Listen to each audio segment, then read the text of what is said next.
semuanya sekarang harus kita kerjakan. Apapun resikonya kita hadapi. Dikit-dikit ngimpor yang berkaitan dengan energi ini sudah luar biasa kita. Minyak yang dulunya kita nggak impor, sekarang impor minyak kita mungkin kurang lebih sekarang ini 700-800 barel per hari. Jangan mikir per tahun, per hari. Baik itu minyak, baik itu gas, sehingga menyebabkan defisit. Nah di situ itu bertahun-tahun nggak diselesaikan. Padahal Bapak Ibu dan saudara-saudara sekalian, misalnya gas ini sebenarnya batu bara bisa substitusi menjadi gas, sehingga nggak perlu impor, itu nggak perlu sebetulnya LPG itu, karena bisa dibuat dari batu bara yang kita ini sangat melimpah. Nah kalau kita impor, lah ini yang sering impor ini ya, bukan saya cari, udah ketemu lah siapa yang senang impor, udah ngerti saya.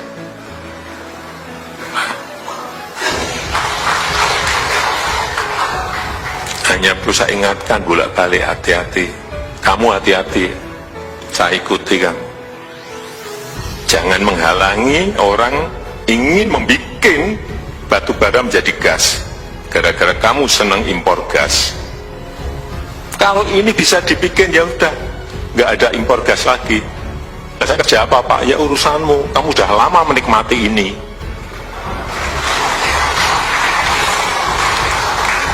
Impor minyak sama, lifting produksi minyak kita, sumur-sumur kita masih banyak kok. Kenapa nggak digenjot produksinya? Karena ada yang masih seneng impor minyak.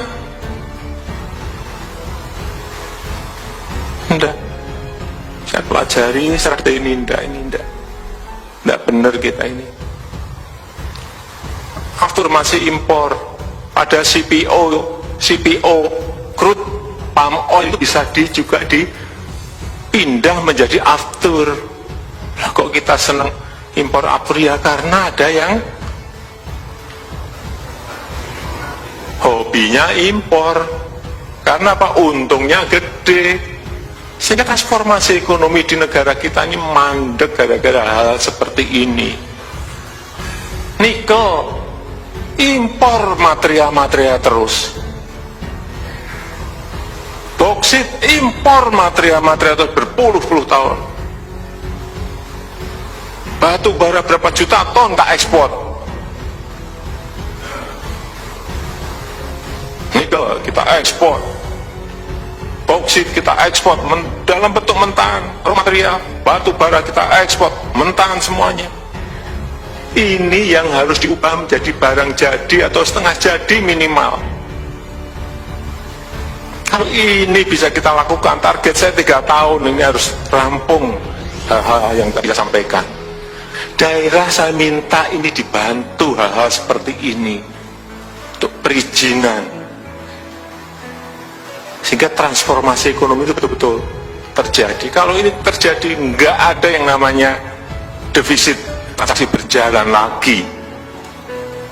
Goal kita ke sana. Masa kita 34 tahun nggak pernah yang namanya bangun kilang minyak? Kalau kita bisa bangun kilang minyak, itu nanti turunannya banyak sekali. Petrokimia itu kan nggak usah impor petrokimia ini gede sekali, 323 triliun impor kita petrokimia. Saya agak gitu-gitu apa jular kepala tiap hari, jengkel jadi apa.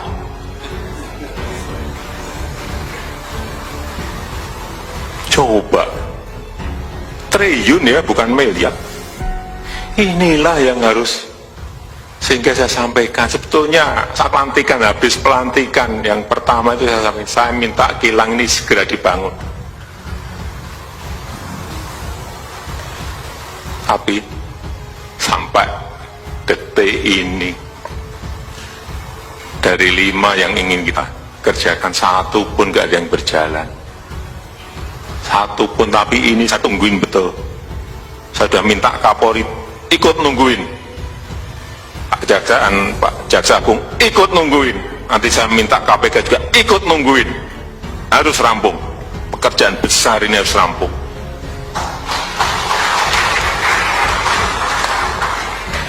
Nah, kemarin dijanji-janjiin Pak, 2 tahun lagi Pak, 3 tahun lagi, ya kan saya nggak ngecek tiap hari kan, nggak selesai 1% pun. Nah, ini ada yang memang menghendaki kita untuk impor terus. Inilah yang namanya transformasi ekonomi. Saya harap kita semuanya tahu mengenai ini, sehingga daerah juga dukung. Kalau masih ada problem pembebasan lahan, daerah dukung penuh. Kalau ada masalah perizinan yang masih masalah, daerah ikut campur, ikut cawe-cawe, akan selesai. Yang kita harapkan itu. Kalau 5 hal itu tadi selesai, rampung Pak negara ini Pak. Kita mau tarung apapun, kita kan hentikan ekspor nikel or keluar. Ini sudah digugat sama Uni Eropa, gugat di WTO.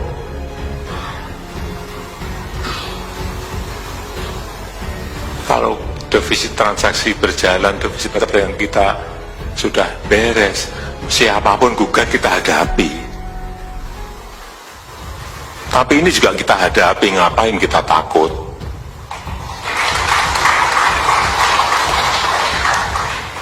Barang-barang kita, nikel-nikel kita, mau kita ekspor mau enggak kan suka-suka kita. Ya enggak? Tapi Bapak Ibu juga harus tahu, ada industri-industri di luar Indonesia yang menjadi mati karena kita stop itu.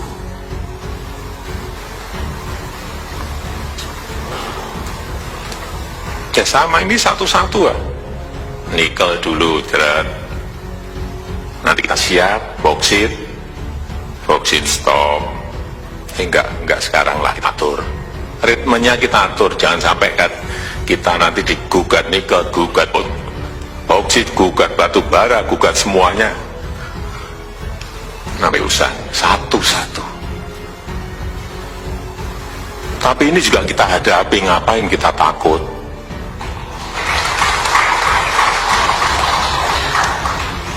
Barang-barang kita, nikel kita, mau kita ekspor mau enggak kan suka-suka kita. Ya enggak? Tapi Bapak Ibu juga harus tahu, ada industri-industri di luar Indonesia yang menjadi mati karena kita stop itu.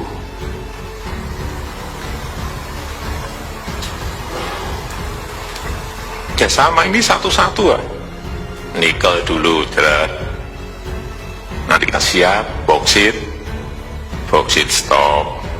Enggak sekarang lah kita atur. Ritmenya kita atur, jangan sampai kan kita nanti digugat nikel, gugat boksit, gugat batu bara, gugat semuanya. Namanya urusan satu-satu.